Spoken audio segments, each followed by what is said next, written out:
Je reçois Charles Millon. J'ai l'honneur de recevoir Charles Millon. Bonjour, monsieur le ministre. Bonjour. Merci d'être dans les studios de Sud Radio. Vous êtes une haute personnalité politique et historique parce que vous avez eu 80 ans au mois de novembre dernier. Donc, vous avez du recul avec de l'expérience. Vous avez vécu beaucoup de choses. Vous avez été controversé. Le thème principal aujourd'hui de votre intervention ici, c'est l'union des droites. Vous l'avez expérimenté en 1998 quand vous avez été réélu à la présidence de la région Rhône-Alpes avec le soutien à l'époque du Front National, et c'était monsieur Bruno Gollnisch qui le représentait, et vous avez été à l'époque lâché, insulté, lâché. Je reviendrai dessus parce que j'ai un témoignage personnel à apporter. Et puis aujourd'hui, cette union des droites, elle revient, vu le blocage institutionnel et politique à l'Assemblée nationale consécutif à la dissolution, la droite française, qui est large dans sa diversité, est en train de se dire, et si, par un accès de folie, on se rassemblait pour essayer de sortir ce pays et cette république du merdier dans lequel ils se sont posés. Je rappelle votre très modeste parcours, D'abord, votre mandat préféré, vous avez été maire de Belley, votre ville natale, pendant 24 ans, de 77 à 2001. Vous avez été député de l'Ain. Moi qui suis amateur de terroir, je parle de la Bresse et du Bugey, de 78 à 2001, 23 ans député. Donc vice-président de l'Assemblée nationale, président du groupe UDF, où vous avez joué un rôle très important dans les compositions gouvernementales quand la droite était au pouvoir, ministre de la Défense de Jacques Chirac, ministre très efficace de l'addition. Vous êtes allé en Israël, dans les gouvernements Juppé 1 et Juppé 2, donc de 95 jusqu'à 97, jusqu'à la dissolution, mais surtout le mandat le plus polémique que vous avez assuré, c'est celui de président de la région Rhône-Alpes, puisque l'Ain fait partie de la région Rhône-Alpes, je rappelle les Alpes, tout ça, toute la vallée du Rhône, et de 1988 à 1999. Mais le dernier réélu en 92, mais en 98, nouvelles élections, et là, dans 4 régions, la droite s'associe au Front National. Il y avait Charles Bord en Picardie à Amiens, Jacques Blanc à Montpellier dans le Languedoc-Roussillon. J'avais couvert personnellement celle de Jean-Pierre Soisson en Bourgogne, à Dijon, avec des claquements de pupitres. Et vous étiez en Rhône-Alpes et vous décidez que vous allez faire une majorité avec le soutien du Front National. Et là, vous êtes rejeté, lynché, l'UDF vous expulse et vos amis vous lâchent. Ça a été, on va revenir, ça a été aujourd'hui il y a du recul, ça a été violent et douloureux de se faire traiter de salaud comme ça.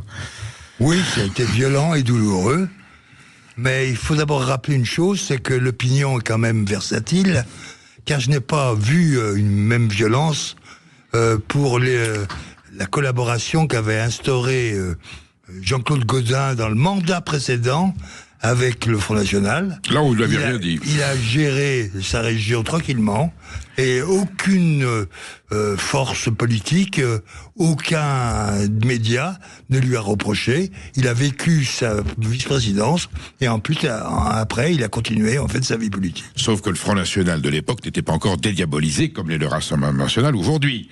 C'était pas Marine Le Pen et Bardella, c'était la vieille garde avec Jean-Marie Le Pen à la présidence du parti. Exactement. Et des gens comme Gollnisch, Martinez, Hollindre, voilà. Vous aviez pris un peu plus de risques dans cette collusion politique avec des gens qui étaient considérés comme infréquentables. Je pense qu'il n'y a personne d'infréquentable en politique.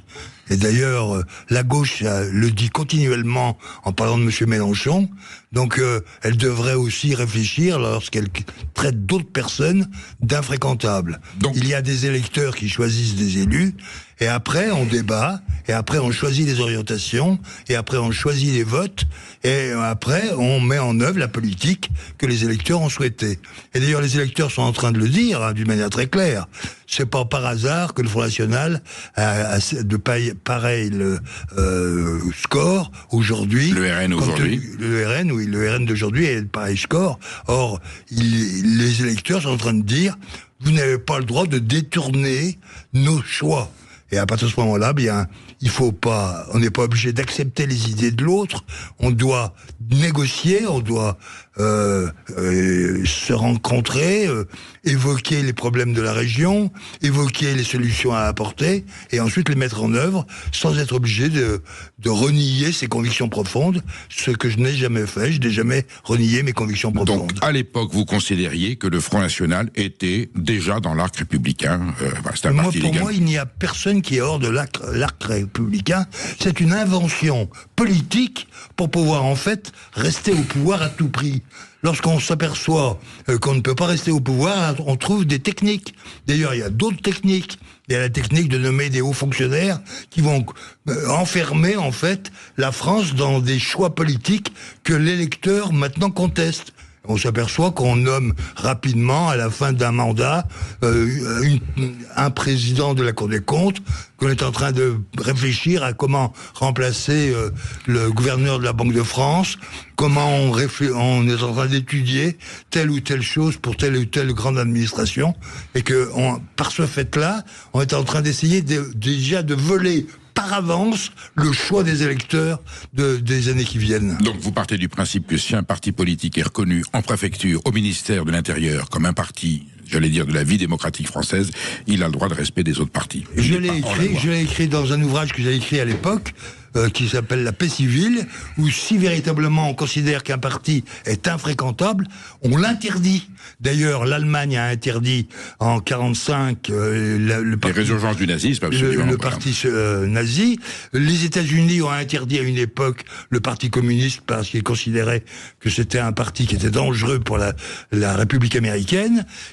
On peut interdire un parti avec que ce soit la grande majorité du peuple qui le décide.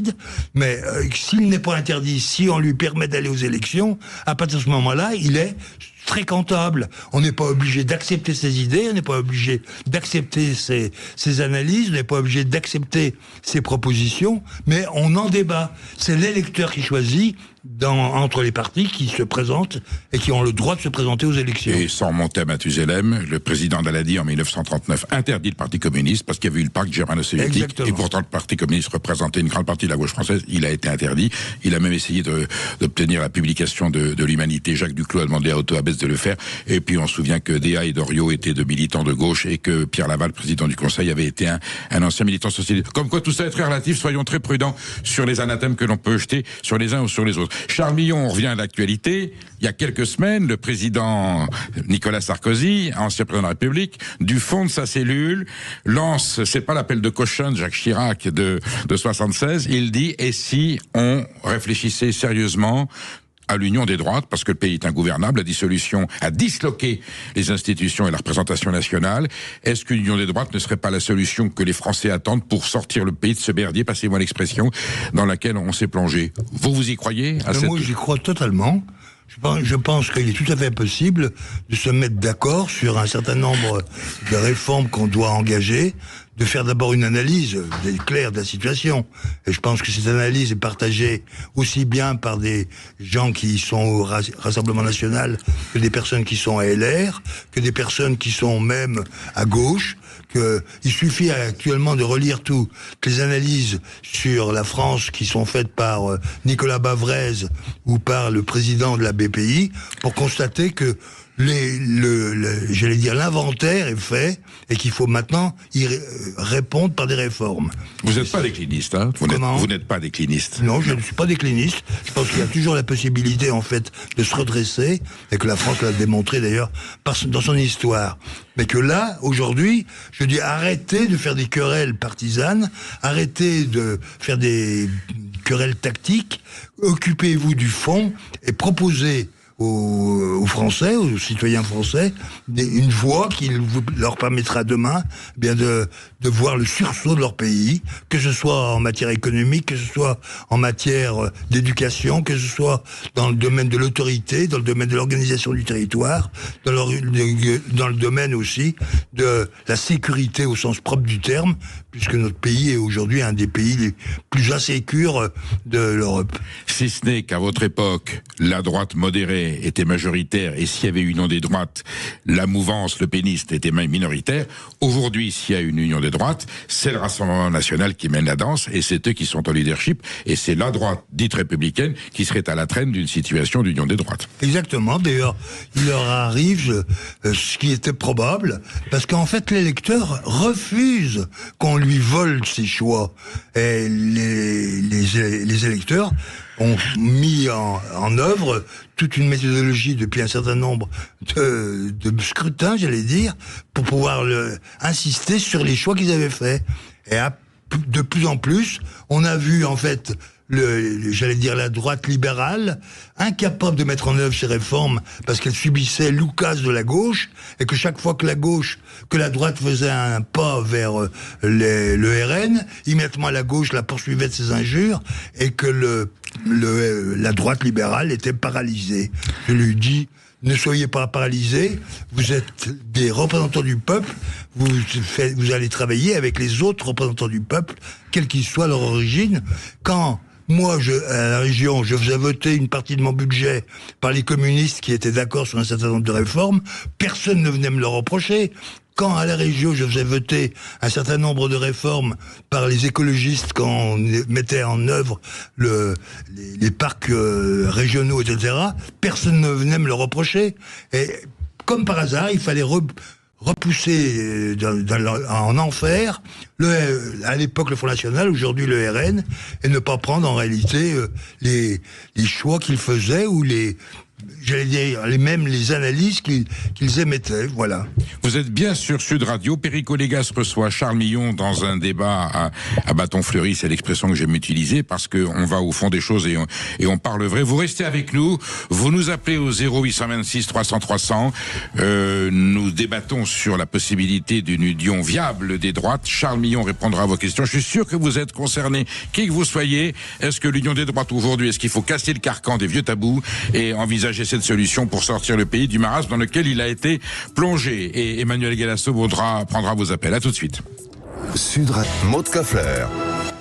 Nous recevons Charles Millon, ancien ministre, ancien président de la région Rhône-Alpes, qui a été au cœur du débat politique français, malgré ses hautes responsabilités. Il a été bousculé parce que le premier, avec d'autres présidents de région, il a estimé qu'un arc républicain à droite était légitime, et d'autres ne l'ont pas entendu comme tel. Pour revenir à l'actualité, Charles Millon, lorsqu'il y a la dissolution de l'Assemblée nationale en juillet 2024, la réponse, j'allais dire, d'une partie de la classe politique, de la droite et de la gauche, c'est d'inventer le Front républicain. C'est-à-dire, on dit aux électeurs, nous nous rassemblons pour les élections législatives, de façon à éviter l'élection d'un nombre trop important de candidats du Rassemblement national, mais on oublie de leur dire, tout de suite, dès le lendemain de l'élection, on sort les couteaux et on ne fait rien ensemble, on ne construit rien.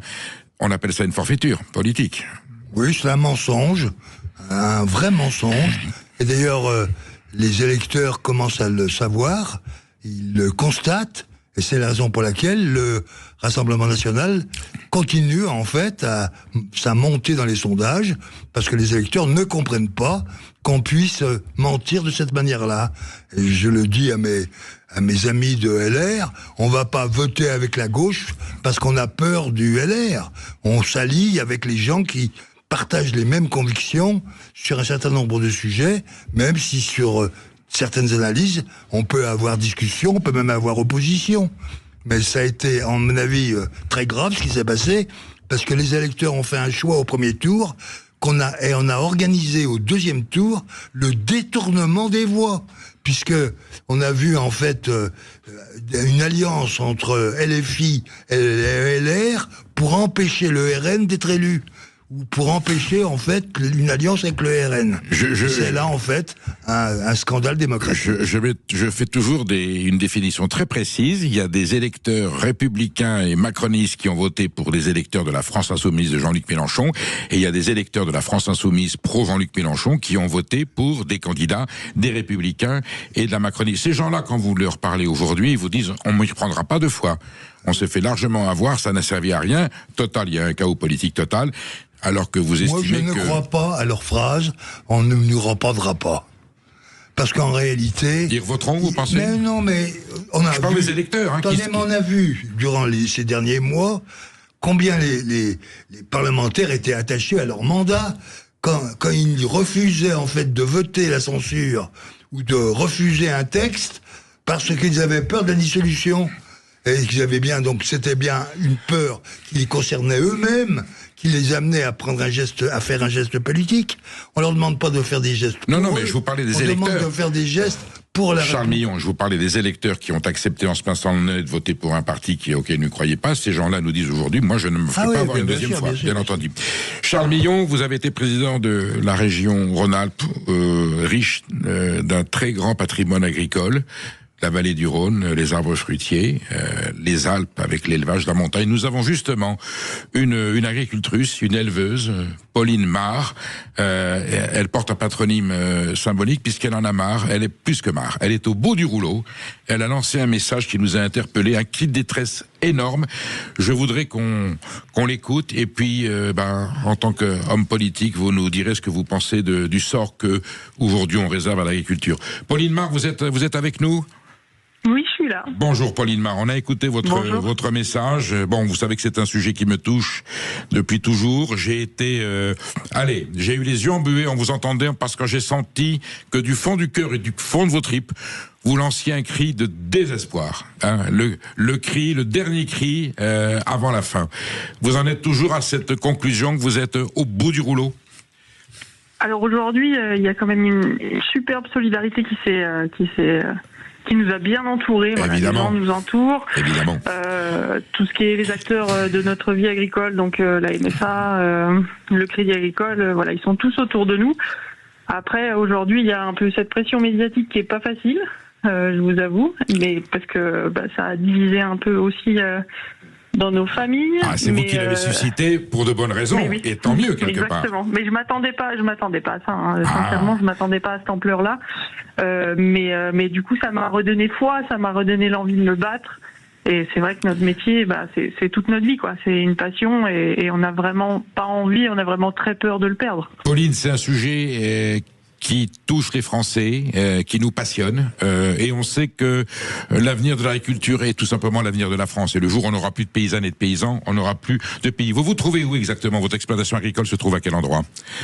Alors nous, on est tout en haut du Chablais, dans les hauteurs au-dessus de Thonon. On est à Bellevaux, ça s'appelle, donc c'est une petite commune. Élevage? On est en élevage bovin et caprin. Combien de têtes? Alors on a 27 vaches et on a une cinquantaine de chèvres. Quelle race? Des tarines, des abondances? Alors on est en AOP abondance, oui. pour notre livraison de lait, donc pour le fromage. Donc on a des tarines, des abondances, des Montbéliardes. Et puis moi en chèvre, je suis pas en AOP, donc je suis un peu sur plein de races différentes. Quel est le drame? Quelle est la nature de votre drame? Qu'est-ce qui vous arrive concrètement? Eh ben concrètement, cette ferme, elle a déjà 14 ans, donc c'est mon mari qui l'a instaurée. On s'est rencontrés pendant l'année du Covid et on a décidé de s'installer ensemble en GAEC. Et juste avant ça, on a fait une demande d'agrandissement de bâtiment. Donc forcément, ça a suscité un prêt à l'époque au Crédit Mutuel. Et la ferme était déjà avec quelques dettes, mais rien de transcendant. Mais tous les prix ont augmenté avec le Covid, ça vous le savez très bien. Bien sûr. Et puis, ce prêt, normalement, quand on construit un bâtiment agricole, comme là, on allait mettre les chèvres dedans, et ils sont censés nous laisser 1 année, voire 2 ans, sans prélever de mensualité. Le Crédit Mutuel a refusé. Et en fait, c'est là où la descente aux enfers a commencé.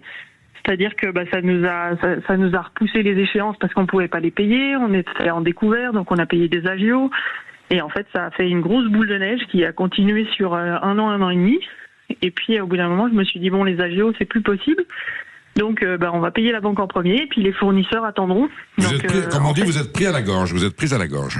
Voilà, ça a été particulièrement compliqué. Je pensais m'en sortir, et puis finalement, je me rends compte qu'en fait, c'est un peu comme un ressort. C'est-à-dire que on arrive à payer quelques trucs, et puis finalement, il y a 15 000 factures qui arrivent derrière, et on se la traîne, et c'est compliqué d'avancer parce que c'est pas l'avenir qu'on veut, c'est certainement pas l'avenir qu'on veut pour notre fils. Vous en voulez à qui, précisément?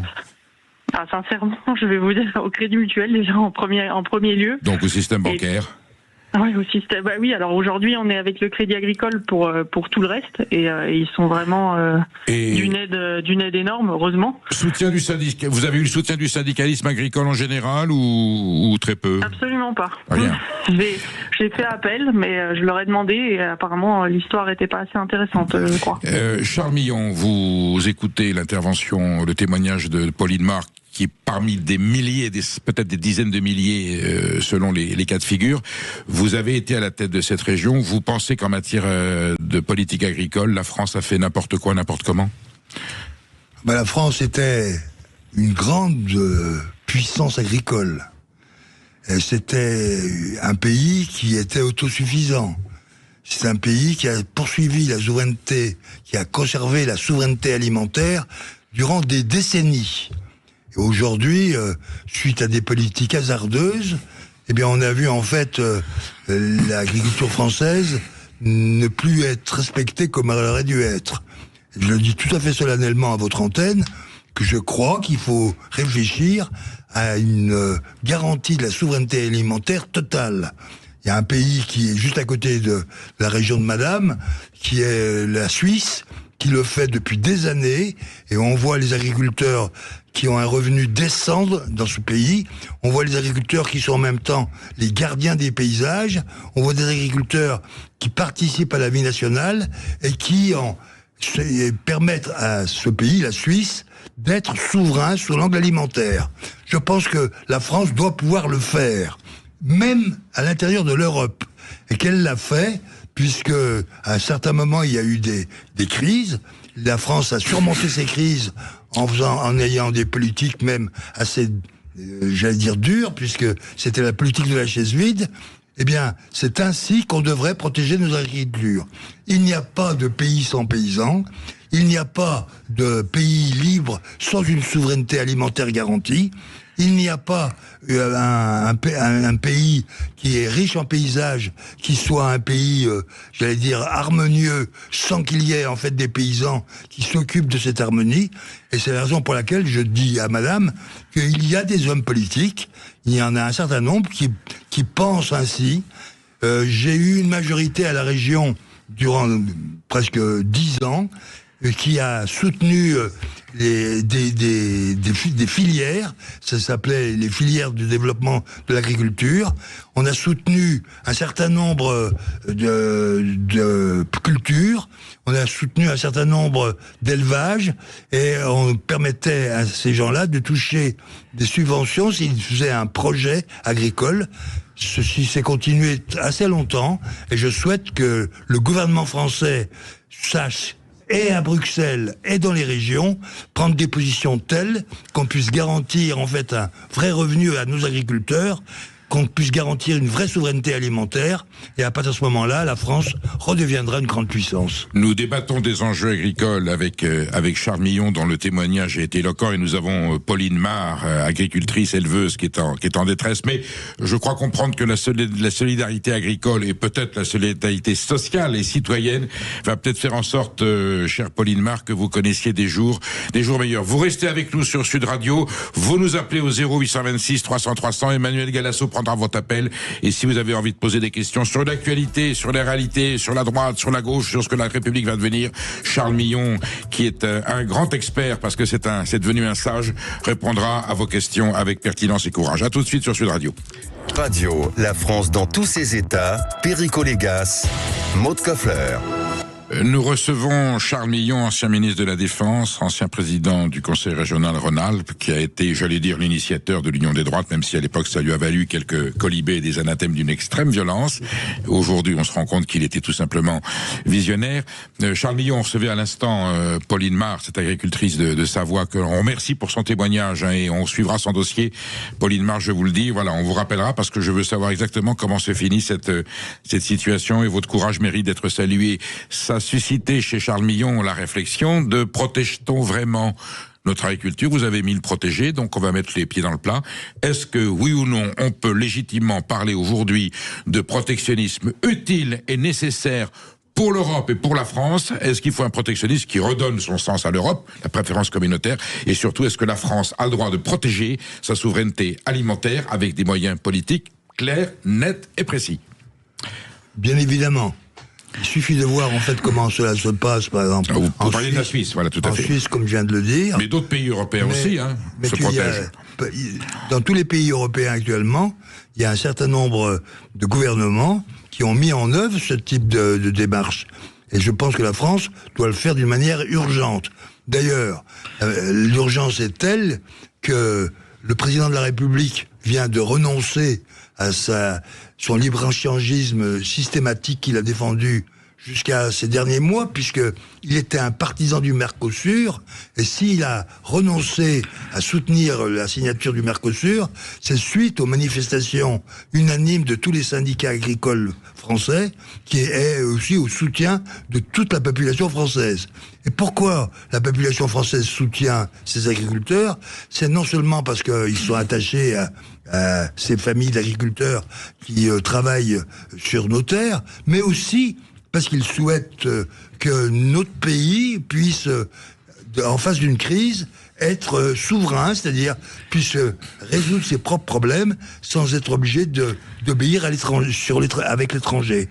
Donc je suis favorable à une politique de protection, oui, avec des tarifs extérieurs communs au niveau européen, mais aussi au niveau national, de pouvoir protéger certains secteurs que nous considérons comme vitaux pour notre pays. Charles Millon, vous ne trouvez pas qu'il y a certains mots, certains termes qui étaient interdits par le politiquement correct et que nos dirigeants aujourd'hui, président de la République en tête, utilisent? Protectionnisme, enfin plusieurs, souveraineté, tout ça. Vous passiez pour un affreux xénophobe, un réactionnaire. Voilà. Aujourd'hui, ce sont des thèmes qui ont été récupérés par cette classe politique qui leur a marché dessus, et maintenant ils en font leur cause. Ben, je vais vous dire pourquoi. Hein. C'est tout simple. Hein. Il y a des élections dans un an. Ah. Ils ont compris que les électeurs, eux, ne partageaient pas leur opinion. Et à partir de ce moment-là, comme ils ont envie d'être élus pour siéger à l'Assemblée nationale ou pour siéger à l'Élysée, eh bien à ce moment-là, ils changent. Et le président de la République est la girouette type. D'ailleurs, il faut le regarder. Il change d'opinion en fonction, en réalité, des échéances ou des mouvements de population ou des mouvements de réflexion qui sont menés dans le pays. Donc bien, voilà. La lucidité et le courage politique reviennent au fur et à mesure que se rapproche le jour du scrutin. Charles Millon, nous avons Henri qui nous appelle de Biarritz, auditeur de Sud Radio. Bonjour Henri. Bonjour Perico. Petite question préalable. Quel temps avez-vous aujourd'hui à Biarritz? Parce qu'il fait toujours beau au Pays Basque. Il fait 20 degrés chez vous. et par contre, il va peut-être pleuvoir cet après-midi, mais il fait très bon. Ça restera un pays vert. Les agriculteurs basques sont contents parce que l'herbe est grasse. Henri, quelle question avez-vous envie de poser? Ou quelle remarque avez-vous envie de faire à Charles Millon? D'abord, je vous remercie parce que la Sud Radio est une radio qui alerte réellement sur tous les vrais problèmes que porte la France. Et aujourd'hui, nous en avons un. Et je voulais poser une question à Charles Millon concernant la PPE 3. Qui doit être signé par décret par un ancien de chez vous quand vous étiez donc encore en politique active. Rappelez-nous ce qu'est la PPE. Rappelez-nous, Henri, ce qu'est la PPE. La PPE, c'est si vous voulez, on va voter pour la programmation de l'énergie. Voilà. La programmation de l'énergie. Voilà. Et si vous voulez, en fait, avec l'Europe derrière. Mais néanmoins, on va nous mettre des milliards sur le dos et surtout, on va doubler le prix de l'électricité pour tous les citoyens français, alors qu'on peut avoir une indépendance totale. Et ce que je ne comprends pas chez les LR, où vous étiez avant... UDF, il était UDF. Oui, enfin bon, ils ont gouverné ensemble. Mais en tous les cas, vous avez suffisamment de poids et vous avez suffisamment d'amis encore pour dire aux dirigeants des LR et du centre, ce que vous voulez... Réveillez-vous et vous ne pouvez pas laisser les Français sur le tapis, l'économie, car sans énergie, on n'a plus d'économie. On le sait. Et donc, je trouve que c'est scandaleux ce qui se prépare, en loose day, comme ça, par décret, vendredi. Eh bien, j'espère que, et Sud Radio, et vous le direz haut et fort, parce que on ne peut pas laisser signer ça. Charles Millon, la souveraineté, Henri soulève le problème vous parliez de souveraineté agricole, souveraineté énergétique, est-ce que c'est un enjeu essentiel? Mais cher monsieur, vous avez totalement raison, et je trouve scandaleux d'ailleurs que le gouvernement revienne sur ses engagements, car là aussi, on se rappelle des engagements des premiers ministres et des ministres qui ont expliqué, après que le constat a été fait, que l'Allemagne et les écologistes nous avaient mis en fait dans un corner en nous imposant les éoliennes, en nous imposant le démantèlement du parc nucléaire. Le démantèlement du parc nucléaire, parce que les Allemands étaient d'accord et d'autres agissaient aussi contre notre souveraineté énergétique. Donc aujourd'hui, après les promesses qu'ils ont faites, ils vont quand même pas en cachette signer en fait ce décret, et je souhaite qu'il y ait une vraie pression qui soit mise en œuvre au Parlement par toutes celles et tous ceux qui avaient pris des engagements pour qu'on retrouve notre souveraineté énergétique et qu'on permette à la France de profiter des efforts de nos anciens qui ont construit tout ce parc nucléaire qui nous permet d'avoir une énergie moins chère que les autres, et que pour une fois où on peut avoir une énergie moins chère que les autres, au moins qu'on en profite. Charles Millon, vous avez fait partie de la classe politique dominante au moment où la droite, qui est ensuite devenue l'UMP, mais vous en étiez plus, l'alliance entre les centristes, les giscardiens, les chiraciens. Vous étiez proche de Giscard d'Estaing qui vous appréciait beaucoup. Vous avez eu des relations extrêmement proches et loyales vis-à-vis de Jacques Chirac, avec lequel vous avez ensuite eu des distances. Quand est-ce que commence, je sais pas que je vous demande des comptes, mais vous étiez aux affaires où vous participiez à la vie gouvernementale de la République à l'époque, quand est-ce que commence ce renoncement, cette imprudence où la France commence à perdre sa souveraineté dans bien des domaines? Qu'est-ce qui s'est passé? C'était l'Europe, c'était le besoin d'ouvrir au marché mondial, c'était une forme de bien-pensance? Ouais, il y a plusieurs dates. Et je reconnais que j'avais peut-être pas la lucidité suffisante certaines fois, mais il y a d'abord l'élargissement. On a élargi l'Europe trop rapidement et on n'avait pas en fait posé les bases d'une véritable communauté. Car il ne faut jamais oublier que nos grands anciens avaient créé une communauté européenne. Ils n'avaient pas créé une Union européenne. La CEE. Ils voulaient en fait une communauté qui respectait et qui respecte les nations. Et que c'est le fait d'être passé à une union où on a commencé à rejeter, j'allais dire, les politiques nationales, qu'on a vu en fait un certain nombre de dérives. Et je le dis d'une manière très claire, je m'étais battu au moment du traité de Maastricht. J'avais obtenu le vote d'un certain nombre d'amendements au traité de Maastricht, que ces amendements ont été votés mais n'ont jamais été mis en œuvre, et qu'à partir de ce moment-là, la dérive vers une union qui soit plus étatique, qui ressemble d'ailleurs à une concentration du pouvoir par une commission qui n'est même pas élue, et qui a amené en fait les prises de décision qui aujourd'hui en fait sont repoussées par la majorité des Français et des Européens. Vous vous souvenez de l'admirable discours de Philippe Séguin à l'Assemblée nationale. Vous siégez, vous êtes à l'époque le président du groupe EDF, qui est l'autre composante de la droite. Vous êtes aussi soucieux que Séguin de ce que le traité de Maastricht peut imposer comme méfait à la France. Pour autant, vous obtenez des garanties. Vous obtenez des garanties de la part du gouvernement socialiste de M. Bérégovoy qu'on préservera.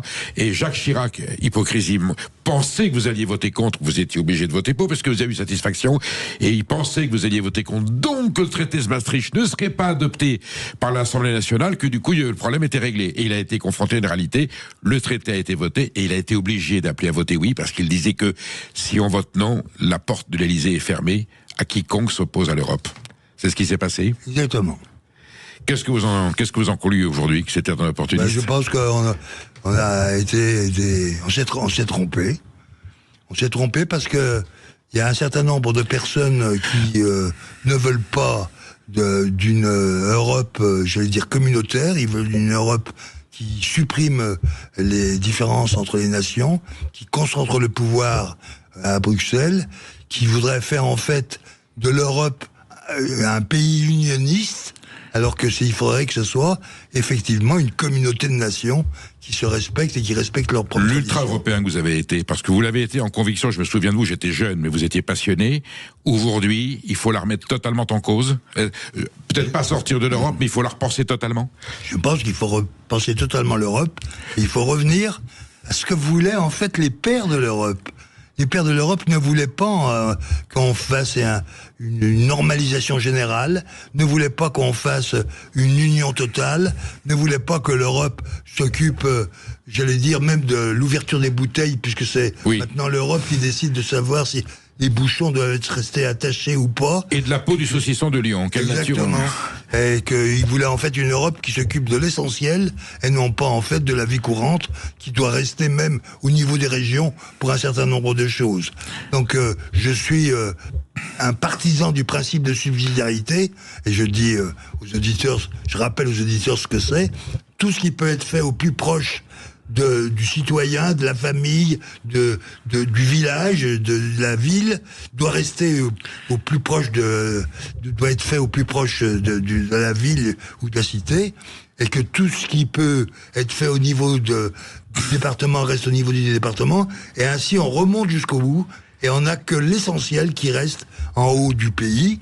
Et on ne peut déléguer cela à l'Europe que pour ce qui est de l'essentiel et non pas aujourd'hui de l'accessoire ou même de l'essentiel quotidien qui doit rester au plus proche. Ça s'appelle la démocratie, Charles Millon, ce que vous venez de définir. Non, ça s'appelle la subsidiarité, parce qu'il existe des démocraties centralisées, et moi je suis pour une démocratie qui soit respectueuse des communes, respectueuse des régions, respectueuse du citoyen, et que tout ce qui peut être fait au plus proche du citoyen reste au plus proche des citoyens. J'avais pas fini ma phrase. Je vais même prendre des exemples très concrets. Dans le domaine éducatif, je suis favorable parce que tout ce qui relève, j'allais dire, de l'éducation des enfants reste au niveau des communes, que ensuite on remonte et on arrive aux universités qu'on laisse au niveau de la nation, et même dont on reconnaît l'autonomie pour pouvoir avoir une diversité. Vous savez, la démocratie, c'est le respect des citoyens, le respect de la personne. Je dis bien le respect de la personne, le respect de la vie. Troisièmement, c'est aussi le respect de la diversité, car c'est la diversité qui est la richesse de nos pays. Et enfin, qui permet les expériences, parce que l'homme ne sait pas tout, et que les lois ne sont pas pérennes, il y a des changements aussi au niveau de la technique, etc., et qu'il faut permettre des expériences pour ensuite peut-être les généraliser quand ils ont réussi. Le message est très clair. Vous restez avec nous, vous êtes sur Sud Radio. Je reçois Charles Millon qui nous fait un décryptage extrêmement lucide et courageux de la situation. Vous nous appelez au 0826 300 300 et on continue à débattre de ce sujet passionnant. La France dans tous ses états, Perico Légas, Maud Koffler. Nous recevons Charles Millon, figure de la politique française, témoin d'une histoire de France depuis 50 ans à laquelle il a activement participé. Il reconnaît que peut-être sur l'Europe, il a péché par optimisme, mais qu'aujourd'hui, le moment est venu de redresser la barre. On parlait de subsidiarité, très important. Je vous disais la démocratie, oui. Aujourd'hui, l'Europe est quelquefois un déni de démocratie, puisque le citoyen de base, les collectivités régionales, on se fait dicter par des gens qui ne sont pas élus à Bruxelles, des directives et des dispositions dont nous ne voulons pas. Ça se résout comment institutionnellement, Charles Millon, vous qui avez été au centre de l'action, sans parler de Frexit, est-ce qu'on peut dire, un nouveau gouvernement, un nouveau président de la République française peut dire à Bruxelles et à Bonn, écoutez, on se soit autour de la table, maintenant on va tout rediscuter, on arrête de jouer à cet acte unique, à cette soumission de la France aux intérêts économiques mondialisés par l'acte unique. Est-ce qu'on peut retrouver notre souveraineté d'une façon ou d'une autre ? Oui, je pense qu'on peut retrouver notre souveraineté. Mais il faut d'abord qu'il y ait un gouvernement courageux et qui n'obéisse pas ni aux lobbies, et surtout pas aux lobbies étrangers et aux lobbies outre-Atlantiques. Bien sûr. Qui respectent en réalité le choix des électeurs. Et qu'à partir de ce moment-là, si le gouvernement est décidé à être courageux, eh bien qu'il amène les groupes parlementaires et les parlementaires qui siègent à l'Assemblée européenne à émettre des votes qui obligent les dirigeants européens à tenir compte des choix nationaux qui ont été effectués. Et deuxièmement, oui, je pense qu'il ne faut pas hésiter à faire respecter le principe de subsidiarité. Il est inscrit dans le traité de Maastricht et qu'on a tout à fait le droit, en fait, d'aller devant les tribunaux pour dire à la Commission européenne, pour un certain nombre de décisions, qu'elle ne respecte pas le principe de subsidiarité. Exemple, si je veux pas exonérer de droits de douane le poulet ukrainien qui passe par la Pologne et qui vient en France, moi, gouvernement français, je dis à la communauté européenne, donc à la Commission, je vais dire, je n'appliquerai pas, au nom de la subsidiarité, je n'exonérerai pas le poulet ukrainien. C'est une mesure qu'on aurait pu prendre, ça s'appelle le droit de réserve, je crois. Hein. Oui, mais je pense que c'est un problème très, très technique. Non, mais je veux dire, c'était une possibilité que le gouvernement c'est exactement ça, je pense qu'il faut essayer d'aller jusqu'au bout. Maud Koffler. Sur le sujet, par exemple, du pacte migratoire, Charles Millon, certains pays se sont opposés au pacte migratoire migratoire. Pourtant, bien sûr, c'est passé. Et en fait, certains pays ont été amendés sur leurs oppositions, en fait. Donc, on se dit qu'en même temps, même s'il y avait une cohésion de certains pays, Bruxelles reste tout puissant et ne permet pas pas une révolte, mais en tout cas une discussion sur la façon dont fonctionne cette politique. Je pense, comme beaucoup d'ailleurs, qu'il faut que ce soit en fait le gouvernement français qui décide de sa politique d'immigration.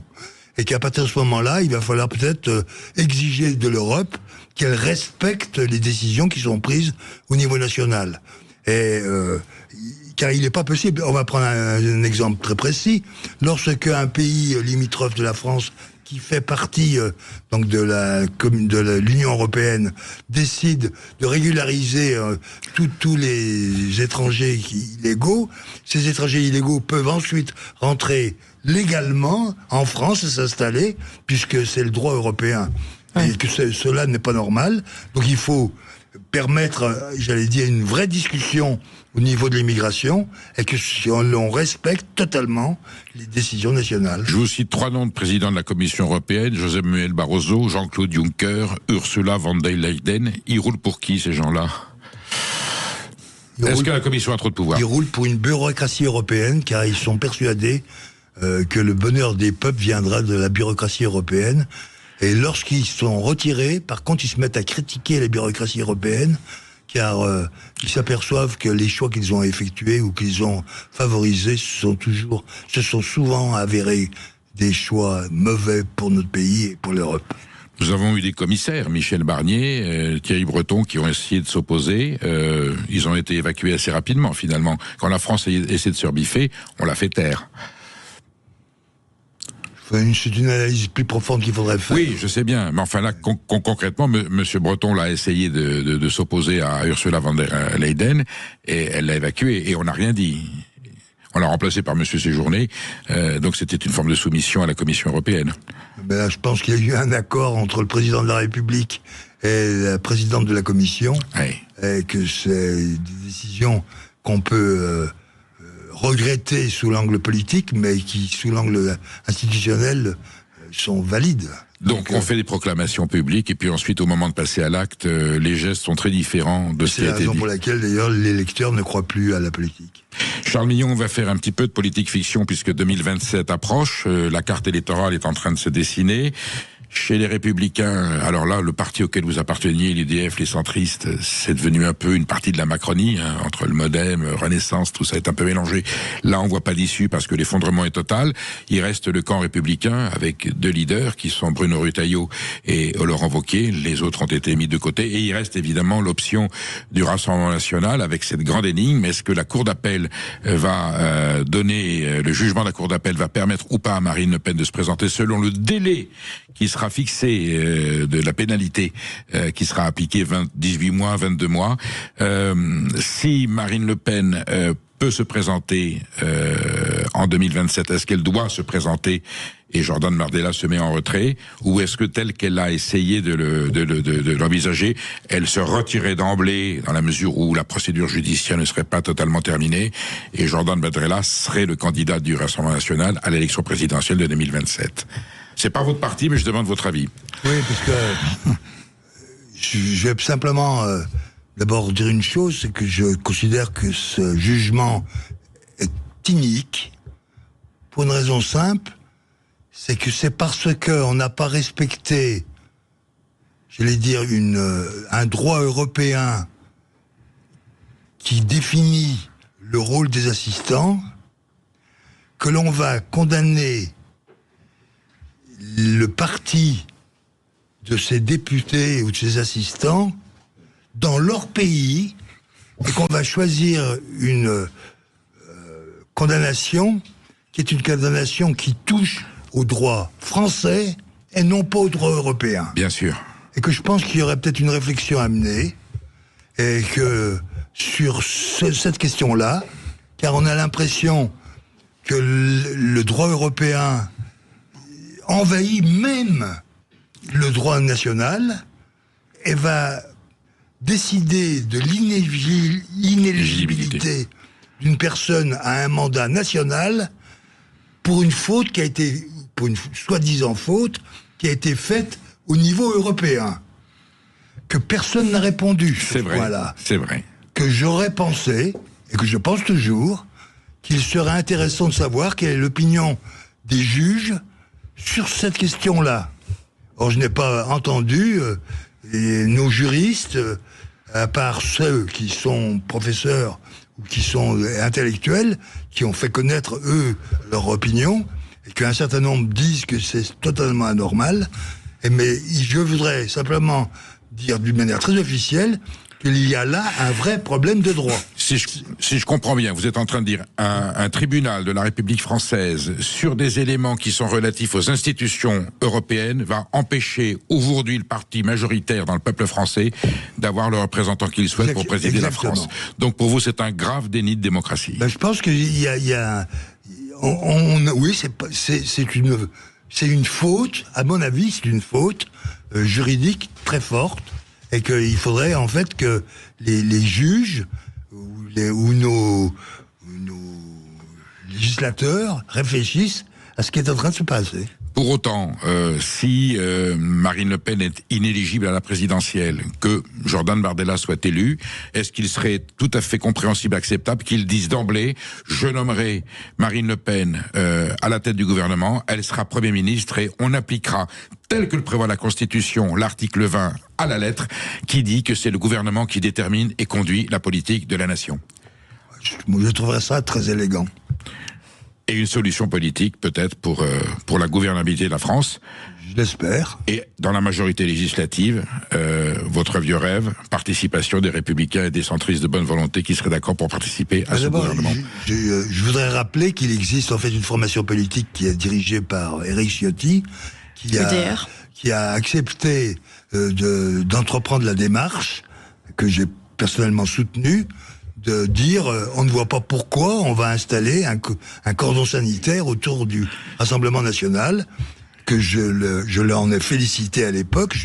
D'ailleurs, je continue à le soutenir dans cette démarche-là, car c'est lorsqu'on aura en fait rendu la sérénité au débat politique qu'on pourra en fait avoir un gouvernement qui pourront prendre les problèmes français et les résoudre. Il a pris le nom de UDR, Union pour une défense de la République, qui était l'ancien sigle du parti gaulliste quand le général de Gaulle présidait la République française. Cher Millon, merci pour votre témoignage, merci d'avoir été ici.